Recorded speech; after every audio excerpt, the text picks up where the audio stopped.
Greetings and salutations.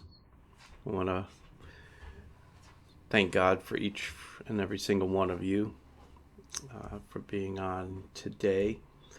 We are live on Facebook and YouTube, and we're here again to talk about the response to the coronavirus and everything that's associated with it.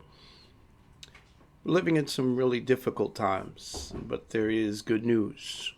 There's good news that uh, God is still on the throne and Jesus Christ is still a healer.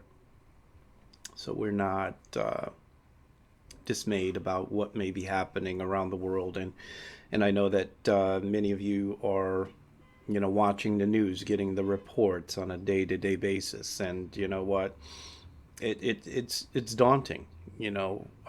We see this, and we get the reports every single day. I mean, if you're not getting one type of report, you're getting another, and you have to sort through this. And it's my intention to kind of reach out to you, those that are on our Facebook page. We feel a certain sense of responsibility for each and every single one of you, because you have elected to be a part of this group, and we don't want you to feel like that you're alone. This is not you being alone. This is a collaboration. We're brothers and sisters one of another, and you may be out there searching and trying to figure out and trying to make some sense of this. And I wanted to kind of come in on a week to week basis to share with you insights, any newer developments that might not have been, you know, um, divulged. For the most part, we are all up to date in terms of that information, and you know what? It is on a day to day basis, progressively looking very bleak. But you know what? We don't rely on the bleak. We trust in the Lord, and that is really the bottom line of what we're doing. I do want you to know that next Wednesday, and I may even do it earlier because we're going to be recording on tomorrow, on Thursday.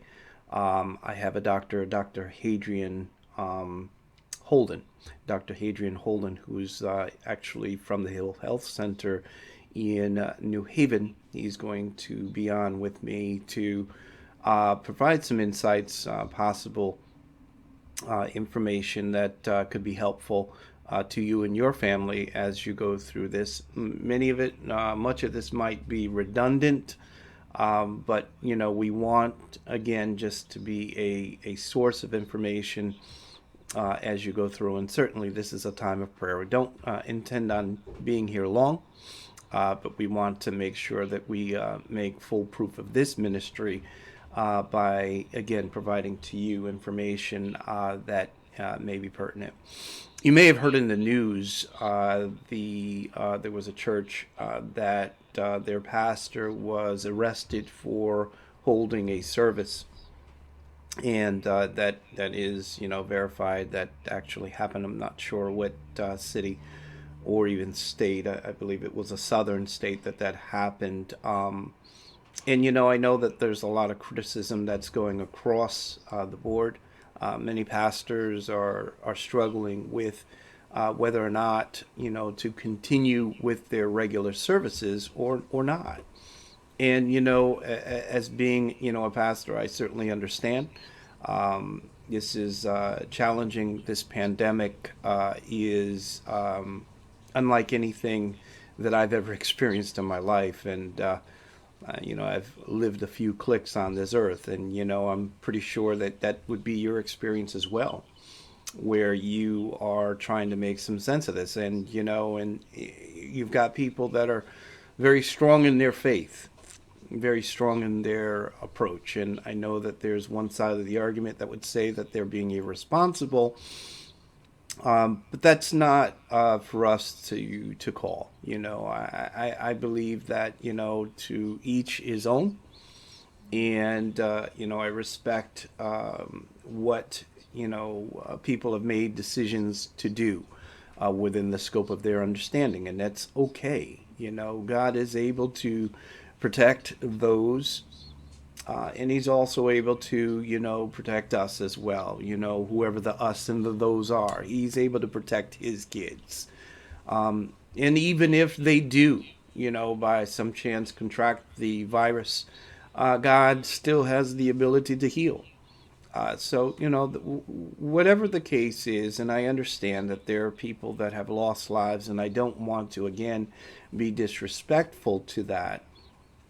The large number of the people that are surviving and the people that are, making it through this are adhering to the mandates that have been prescribed to us by, our local governments and things of that sort. And we are just, Wayfaring Ministries of Greater Hartford. We're going to remain complicit for as long as that is required for us to flatten this curve.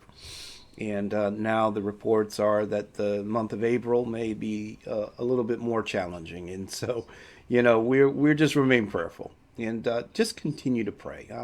I think we need to remember to stay at peace. And I'm looking at my other monitor. I've got my notes on there for today's response. And I'm going to continue to do these responses to check up on you, to follow up on you, and certainly see how you are doing in this time. And certainly if you have ideas or things that you've been, keeping yourself involved, why don't you put them in the comments or leaving in the notes there?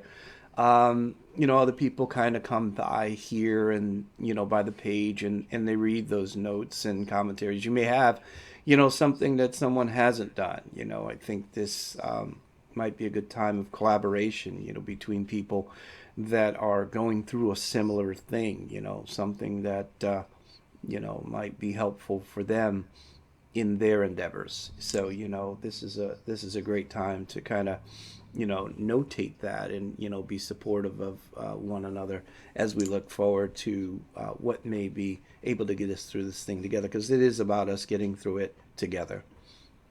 But I'm reminded of Jesus when He was on the boat, and the boat was, in the midst of a hurricane-like storm.